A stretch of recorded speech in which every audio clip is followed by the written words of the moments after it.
Era la última vez que cenaba con Teobaldo. Él no lo sabía, ni entonces ni nunca. Al día siguiente los niños ya no comprarían más globos a la puerta de su tienda en la Rue de Palais. Esa noche iba a matarle.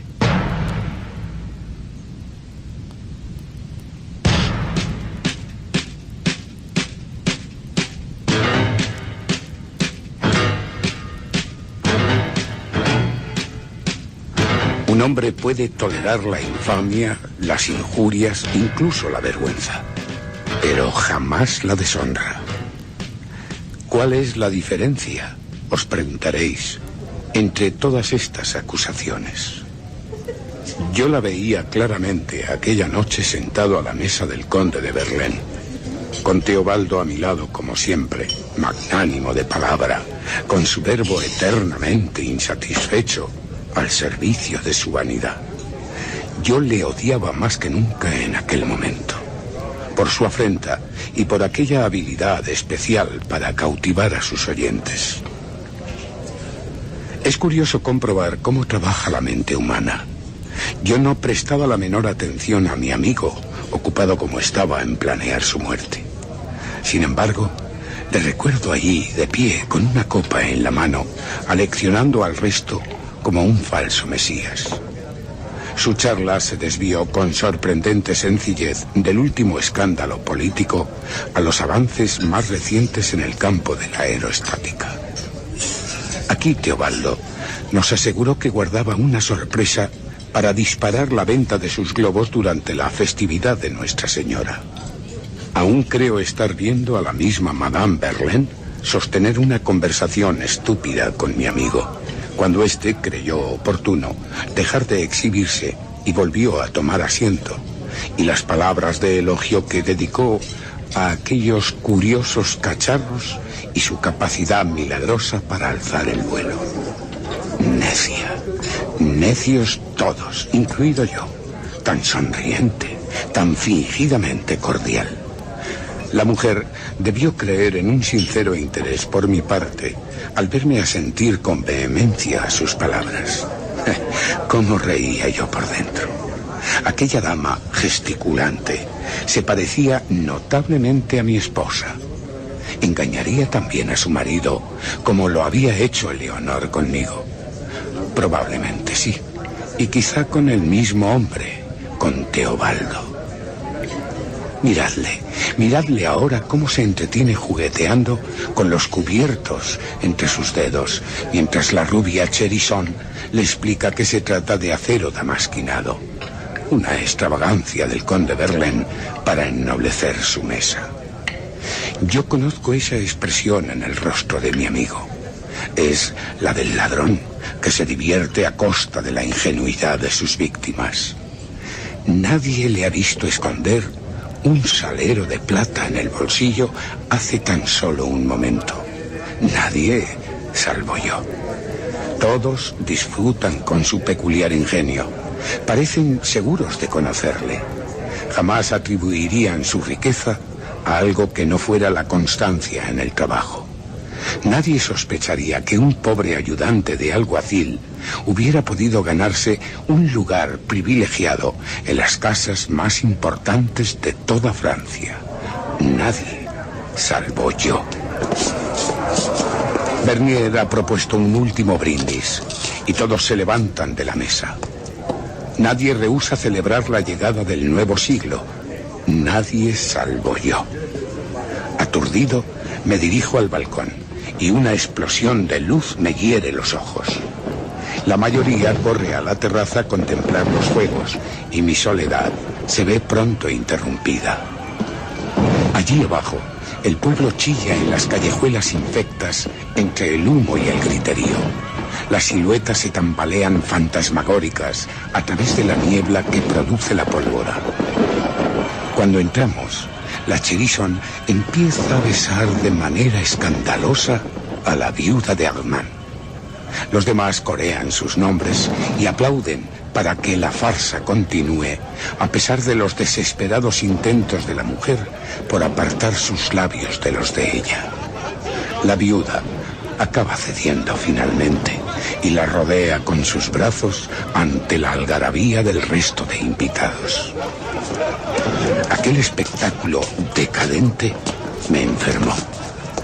Por suerte, Teobaldo es fácil de convencer.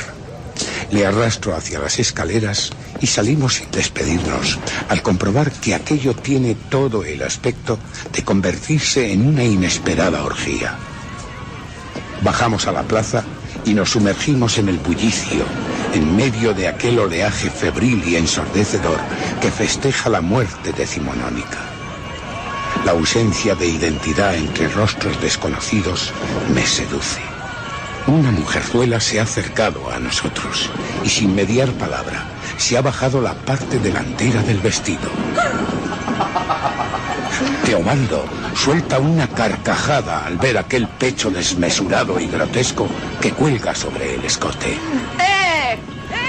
La voz furiosa de la prostituta es devorada por la muchedumbre mientras nos alejamos. No así la risa de mi compañero, que martillea sin piedad en mis oídos cuando tiro de él hacia los tuburios que hay junto al Sena.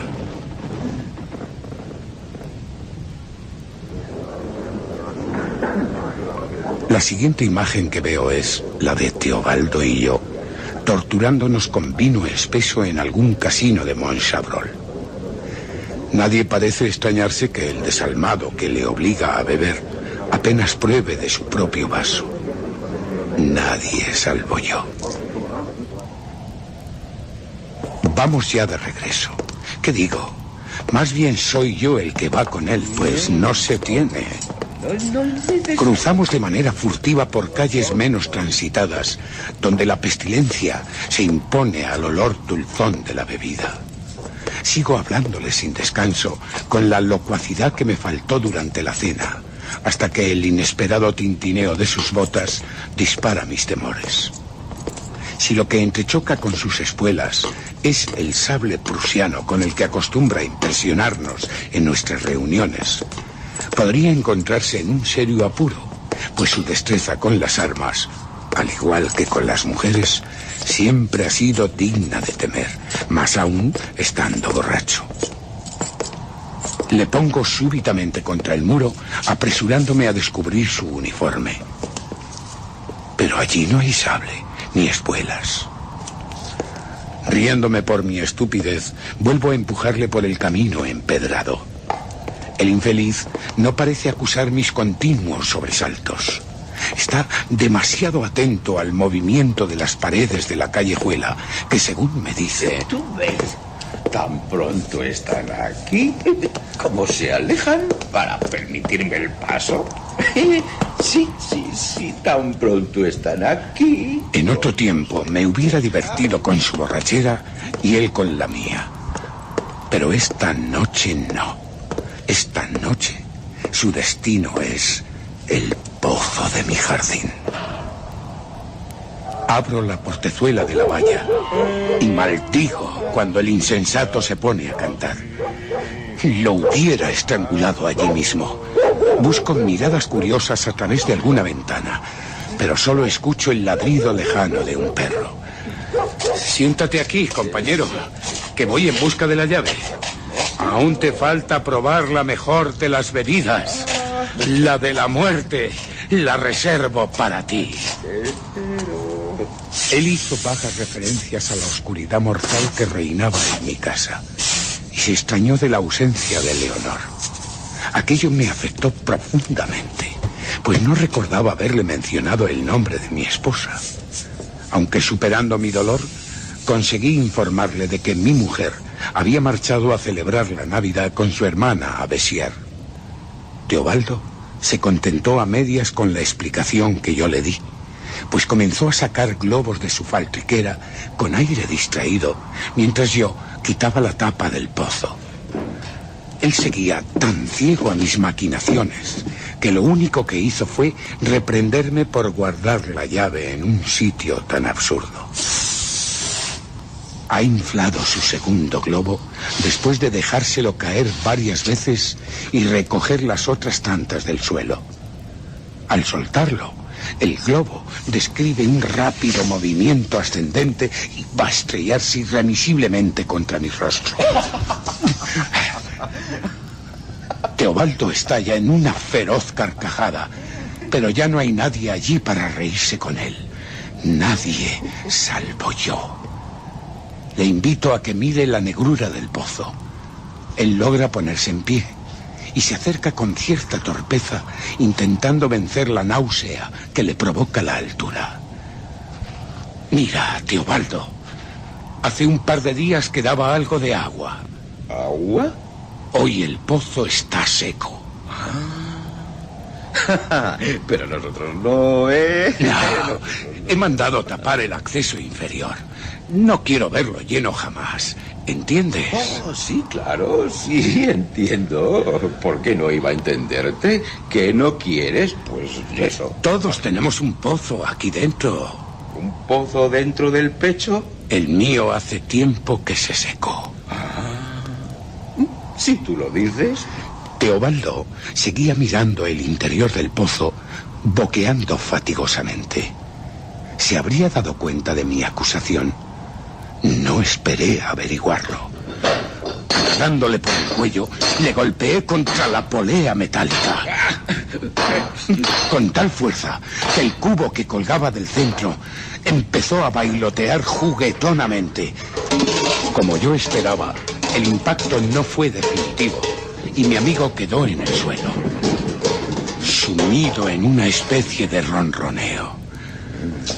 No me costó ningún esfuerzo levantarle y dejarle apoyado sobre las piedras. El desgraciado aún tuvo tiempo de despabilarse y formular algunas frases incoherentes. Pensaba que aquello sería lo último que le oiría decir, pero la evidencia vino a demostrarme lo contrario. Le empujé sin miramientos hacia el fondo embarrado. No sentía nada al hacerlo, ningún tipo de aprensión. Cuando me disponía a colocar la tapa, le oí de nuevo. Sorprendido de que la altura de casi 30 pies no le hubiera hecho perder el conocimiento, volví a destapar el hueco y escruté ansiosamente la profundidad de aquella fosa. Abajo se agitaba una silueta agonizante, o al menos eso era lo que yo pensé en un primer momento, bajo aquella luna grotesca que alargaba mi sombra entre las piedras y me impedía ver con claridad. Mi amigo empezó a hacer preguntas sospechosas con la única intención de entretenerme. Al principio supuse que se trataría de un último recurso antes de darse por vencido y pedir clemencia. Yo no deseaba otra cosa, por supuesto, que verle humillado ante mí para luego responderle con una negativa. Pero el muy astuto se limitó a mofarse abiertamente, confesándome que sabía el motivo de aquel confinamiento. Hizo algunos comentarios que no voy a referir aquí acerca de la intimidad de mi esposa y su forma peculiar de entender la amistad. Canalla. Aquello rubricó su sentencia, aunque al ignorante pareció importarle poco, a juzgar por la risa estridente mientras sellaba la entrada. Tal era mi rabia que coloqué una pesada piedra encima de la tapa de madera, esperando que lograra enturbiar el buen ánimo de aquel malnacido. Fue en vano. Él redobló sus imprecaciones y los insultos hacia mi persona con un lenguaje que yo no le había oído hasta aquel momento. Su voz llegaba hasta mí distorsionada por el odio, tan demoníaca que llegué a imaginar que sería capaz de darme caza mientras corría hacia la mansión. En aquel estado de embriaguez, llegué a la puerta. Como un estúpido busqué la llave por todas partes. Tan alterado estaba que no recordé que aún la tenía conmigo. La resistencia de ese bastardo se me hacía intolerable, por lo que decidí situarme frente a la ventana. Aguardaría el momento triunfal de su capitulación. Desde allí podría vigilar la tapa todo el tiempo, hasta el amanecer. Entonces, llamaría a mi sirviente, el fiel Bernard.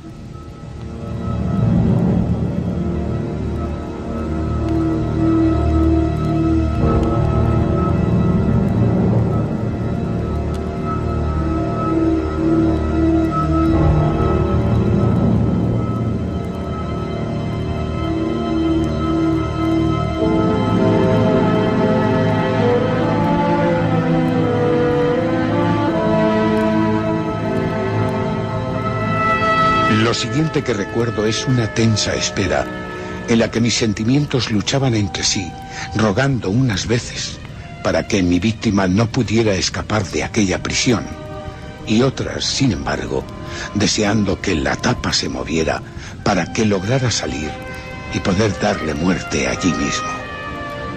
Así terminaría con mi tortura y con la suya. Incluso en aquella horrible vigilia, creía verle escapar remontándose en forma de vapor para huir a través de la tapa sin necesidad de abrirla. Luego me señalaba desde las alturas con un dedo acusador. El dedo se desprendía de su mano y caía flácidamente sobre el pozo vacío. Fue aquella espantosa visión la que me despertó e hizo que buscase inmediatamente el patio de fuera.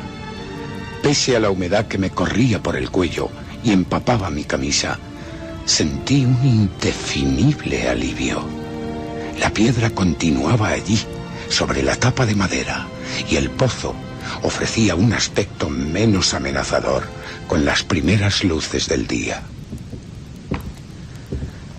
Permanecí atento hasta que unos pasos en el piso de arriba me sobresaltaron. Caí en la cuenta de que era mi sirviente, Bernard, que debía estar ya despierto y se incorporaba a su trabajo. Su figura demacrada me hizo pensar de nuevo en mi amigo, cuando le vi bajar a la estancia en que me encontraba. Ah, señor, no sabía que usted estuviera. Fingió cierta sorpresa al verme allí sentado. Le deseo una feliz Navidad. Y yo a usted, Bernard. Gracias, señor. Y con aquella actitud tan peculiar en él, se fue a preparar el desayuno sin hacer preguntas. Cuando volvió con la bandeja y los croissants recién hechos, le dije: Bernard, el pozo... Sí, señor. Debes vigilar el pozo como si tu vida te fuera en ello, ¿comprendes? Comprendo, señor. No se alteró lo más mínimo y me espetó un sorprendente... Ya lo suponía, señor. Aquello me dejó perplejo, pero ni él pidió más información, ni yo se la di. Desayuné con una voracidad casi vergonzosa ante el silencioso Bernard, que oteaba el jardín con expresión imperturbable. Aquella mañana le mortifiqué en exceso con mis órdenes, y solo hasta el mediodía no me percaté de que seguía de pie frente a la ventana, sin haber tomado asiento. Yo me acababa de despertar de una especie de pesadilla que rondaba, cómo no, sobre la figura de mi amigo. Le miré sobresaltado preguntándole: ¿hay novedades, Bernard? ¿Novedades? Por primera vez, el hombre se giró hacia mí. ¿Qué tipo de novedades, señor? Luego, su rostro se volvió hacia el jardín. Aquella monotonía acababa por desarmarme. Salgo de casa tambaleándome y empiezo a gritar al ocupante del pozo. Como era de esperar, no respondió. Sigo insultándole durante algunos minutos como un poseso, hasta que Bernard me obliga a entrar de nuevo. En mi locura, he salido sin coger una capa y me sorprendo tiritando de frío entre sus brazos.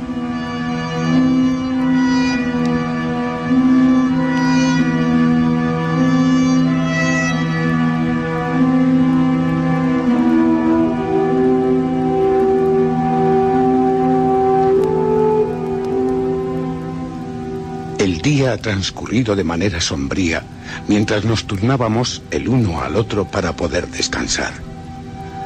Bernard insistió en que cenara, pero me encontraba demasiado abatido siquiera para responderle. Continué con la mirada puesta en el patio, sobresaltando a mi criado de vez en cuando con risitas lunáticas que él no acertaba a comprender. Pero yo sí, porque sabía que Teobaldo tendría que ceder finalmente.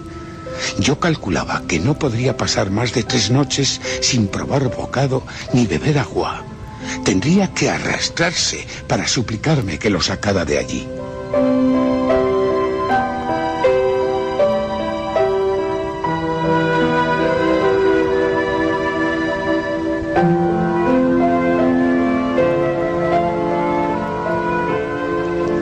Pero llegó el segundo día y no tuvimos ninguna señal que anunciara la rendición de mi amigo.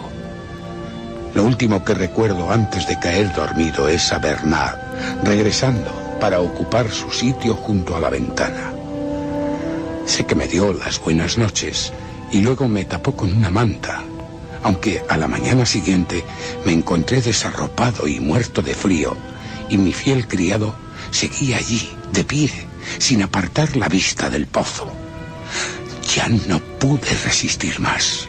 Subí a mi habitación para sacar la pistola del armario. Mientras la cargaba, tuve ocasión de ver la expresión triste de Bernard. No lo haga, señor. Se lo ruego. No intentó detenerme cuando abrí la puerta y me encaminé decidido hacia el pozo. Me llamó particularmente la atención que el suelo crujiera bajo mis pies. Una capa de hielo cubría todo el patio y parte de mi jardín, y había echado a perder algunas de mis rosas. No me importó demasiado. Ya nunca volvería a ocuparme de ellas. Esta vez no dirigí palabra alguna a mi prisionero, que sin duda se hallaría moribundo por la humedad y el frío. Tal era mi ansiedad que con la mano libre hice rodar la piedra sobre la tapa hasta hacerla caer al suelo. Bernard había acudido junto a mí y fue él quien destapó la boca del pozo. Mientras él sostenía el pesado escudo de madera, yo miré hacia abajo. Quizá la luz mortecina del mediodía no me permitió ver con demasiada claridad, pero hubiera jurado que estaba vacío. ¿Vacío, señor? Vacío. Bernard ha visto mi gesto de terror. Es la única vez que descubro la duda en su rostro. Ha soltado la tapa y ahora se apoya sobre las piedras, intentando escrutar el fondo. Creo que está tan asustado como yo, aunque quisiera disimularlo en mi presencia. Tal vez, señor. Tal vez esté ahí escondido. Quizá... Vacío. Completamente vacío. Sí, pero... No me hacía falta mirar otra vez. Sabía que no estaba. Traté de buscar sus pisadas, pero solo descubrí las nuestras, las mías y las de Bernard, sobre el sendero congelado que lleva hasta la puerta. Las manos de mi criado me sujetan intentando sacarme de aquella pesadilla. Señor, deje que baje y así saldremos de dudas. No puede haberse escapado, créame. No, Bernard. Yo bajaré. Debo descubrir cómo lo hizo. Debo descubrirlo. El hombre se aparta contemplándome con cierta pena. Me subo al círculo de piedra y hago bajar el cubo hasta situarlo a la altura de mi pie. ¿Y ahora, señor? Vaya soltando la cuerda cuando yo se lo diga, Bernard. Señor, no olvide esto. La pistola. Tenga cuidado. Bájeme. Deprisa, Bernard. De acuerdo, señor. Los dos intercambiamos una última mirada.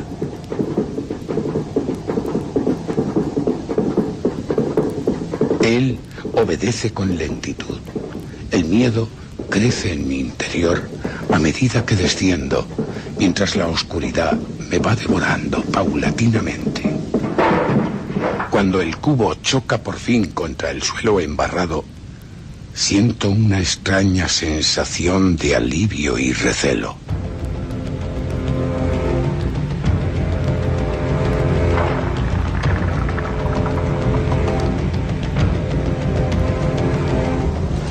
afirmo que no hay nadie aparte de mí allí abajo.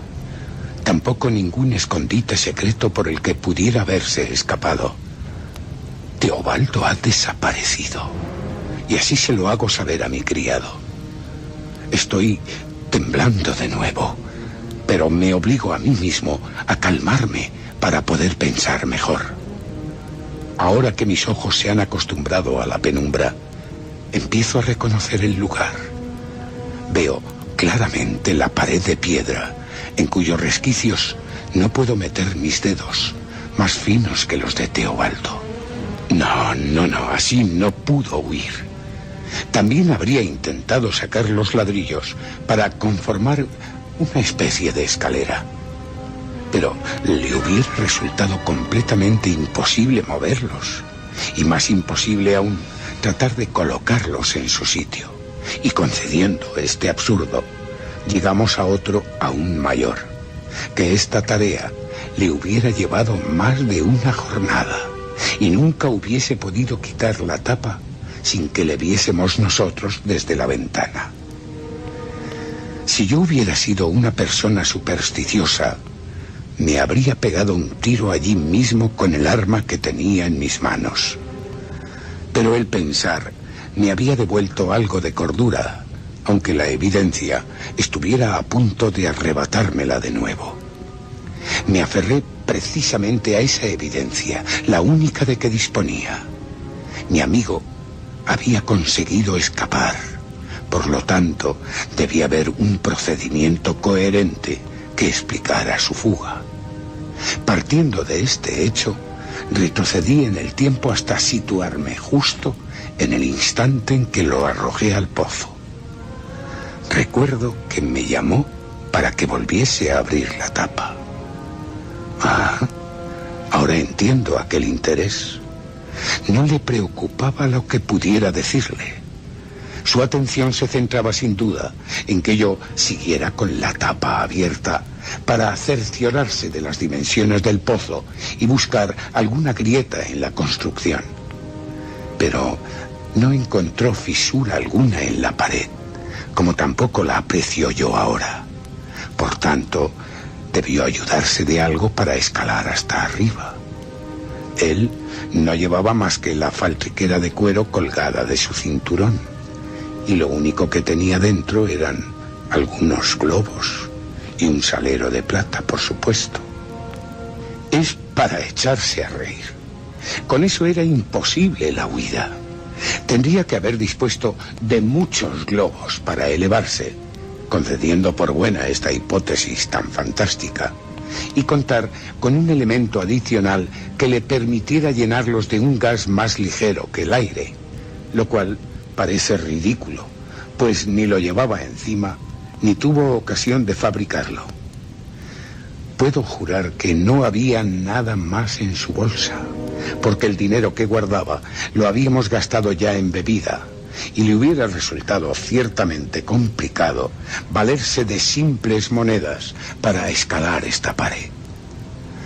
Arriba la construcción se estrecha ligeramente, y tal vez consiguiera abarcar ese diámetro estirándose con habilidad, aunque para eso tendría que haber llegado allí primero, pero nunca apoyándose en las paredes, pues yo mismo no alcanzo a tocarla ahora con los brazos extendidos.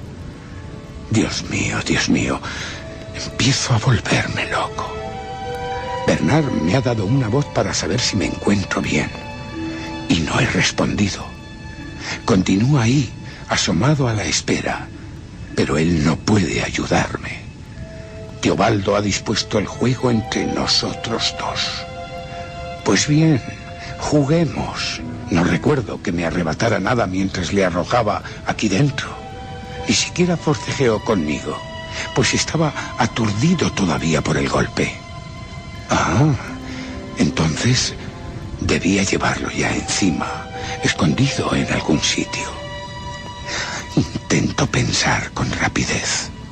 Tal vez lo hubiera ocultado antes de llegar a casa de Verlaine. Si esto fuera cierto, quizá nunca sepamos de qué objeto se trata.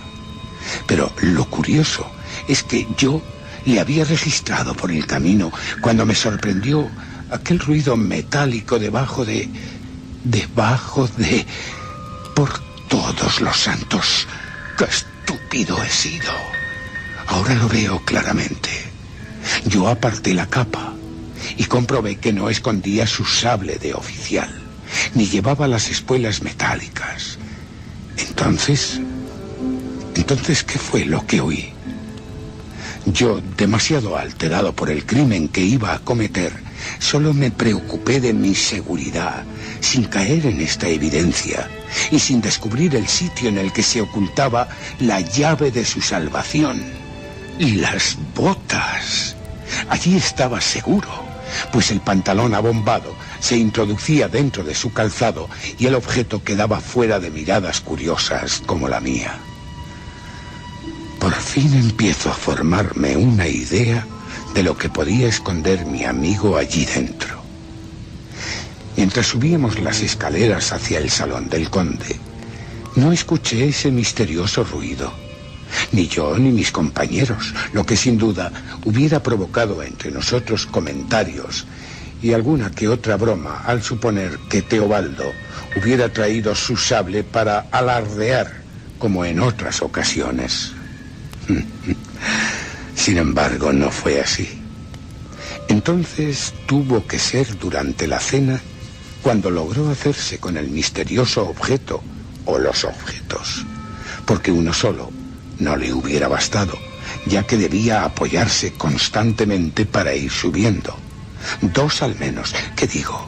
3, puesto que en su ascensión tendría que ir quitando el de abajo para colocarlo encima, mientras el pie y la mano de apoyo descansaran sobre los restantes. Así hubiera conseguido llegar hasta la tapa. Una vez allí le quedaban 2 opciones: tantear pacientemente con una sola mano hasta hacer rodar la piedra, o bien colocarse boca abajo para ejercer más fuerza con la espalda, apoyándose en la pared de enfrente. Esa posición resultaba muy arriesgada, incluso para alguien que disponía de una ayuda excepcional. Pero no me hubiera sorprendido en Teobaldo. Estaría demasiado eufórico en aquellos momentos y su audacia no se hubiera detenido ante nada. ¿Y qué pudo robar en casa de Verlaine que le permitiera escalar con facilidad? Sin duda fueron los damasquinados, los cubiertos con los que nos había sorprendido nuestro anfitrión.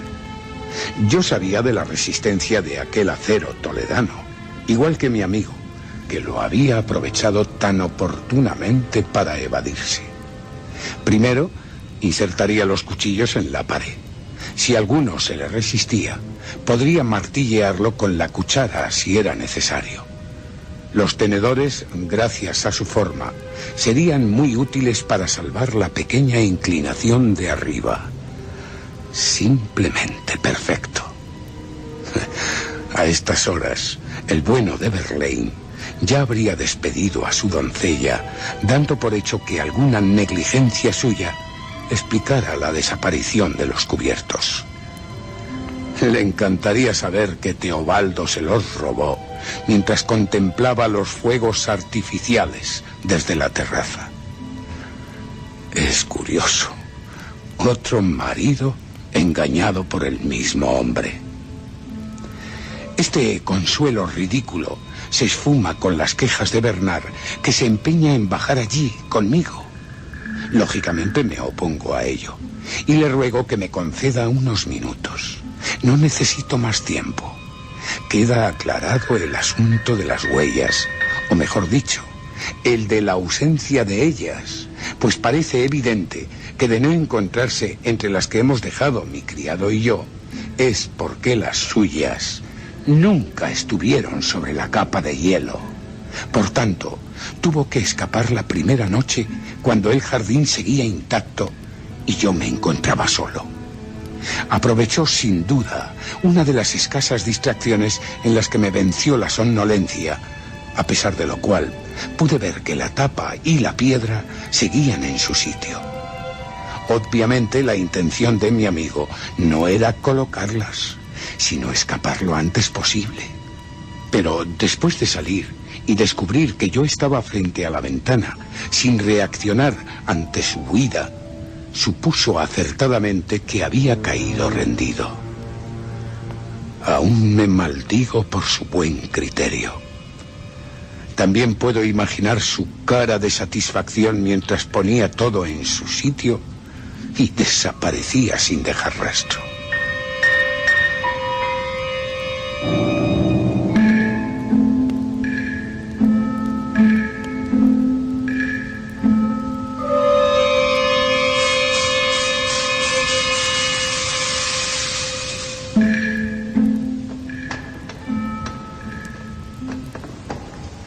Contento por haber desentrañado el misterio, me veo de nuevo interrumpido por Bernard. Supongo que se impacienta por mi tardanza, lo que explica ese pataleo infantil que retumba encima de mi cabeza. ¡Bernard! ¡El cubo! No me oye. ¡El cubo! ¡Bájame el cubo, Bernard! Parece enfadado, pues no responde. Le diré algo que le anime. ¡Ya lo tengo, Bernard! ¡Creo que por fin lo tengo!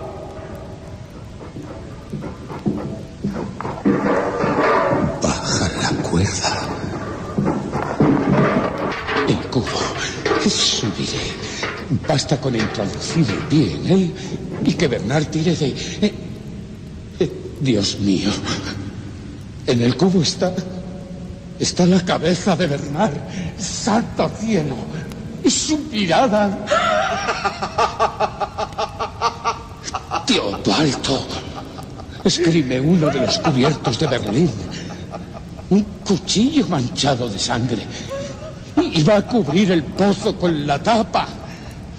¡No! No, querido compañero, no. No me tienes. Yo te tengo a ti. ¡No!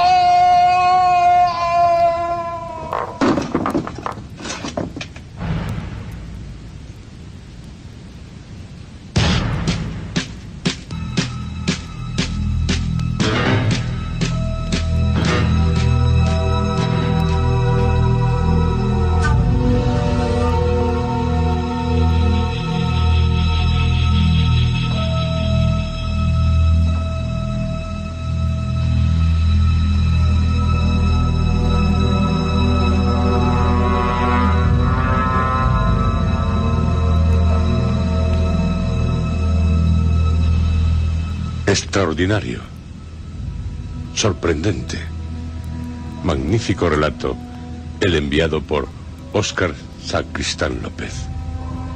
Con El enigma del pozo hemos vivido una situación límite. También próximamente viviremos más situaciones límite gracias a la imaginación, a la poderosa imaginación de nuestros oyentes, porque en nuestro próximo programa más historias originales de miembros del Club Historias, un club en el que cualquier historia, por muy fantástica que parezca, es posible gracias a la imaginación.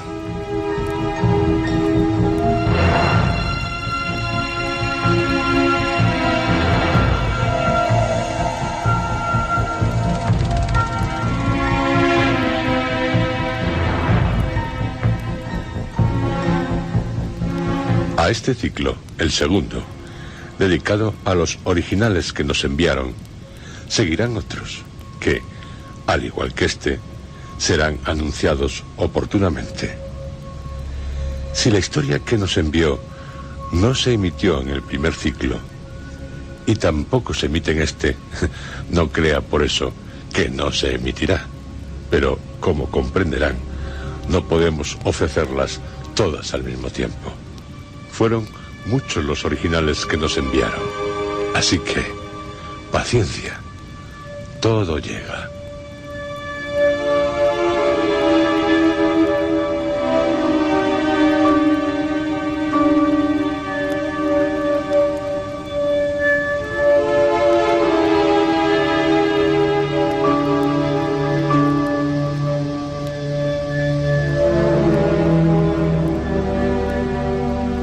llegará en octubre algo que ahora, sin prisas pero sin pausa, les estamos preparando.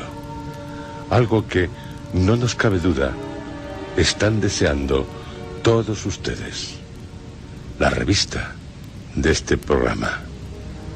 La presentaremos en octubre, el día 7, el día en que conmemoraremos el 150 aniversario de la muerte de Edgar Allan Poe.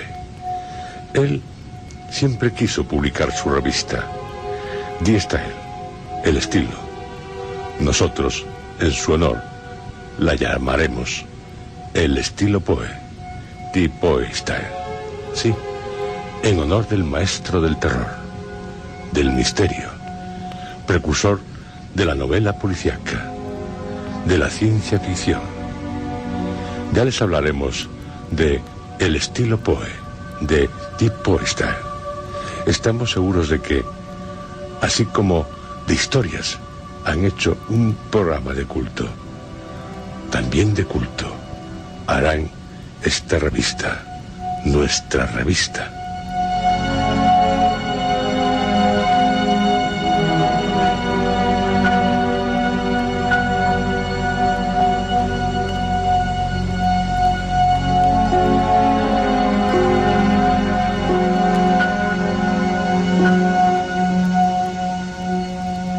El primer número contendrá, entre otras cosas, El Cuervo, en edición bilingüe, inglés-español, así como Filosofía de la composición, texto que Poe escribió para darnos a conocer cómo escribió el poema El Cuervo, y por qué, y para qué lo escribió. Textos de autores sobre el cuervo como Baudelaire. También sus escritos referentes a la revista que quería publicar. En la sección cine, las películas producidas sobre el cuervo. En la sección arte, el poema El Cuervo, según varios artistas, desde Doré a Corben. Y más, mucho más les ofreceremos en la revista Die Poe Style, el estilo Poe, nuestra revista. No lo olviden. En octubre tendrán la oportunidad de hacerse con un ejemplar de la revista. Su revista. La revista de todos los miembros del Club Historias.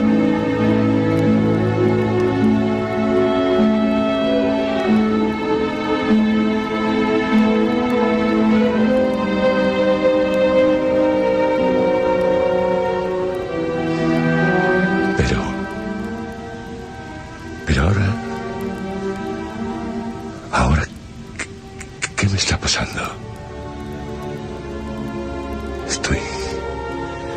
Estoy notando que todo a mi alrededor se está convirtiendo en azul, en blanco. No, son nubes que van por el azul. Es el cielo.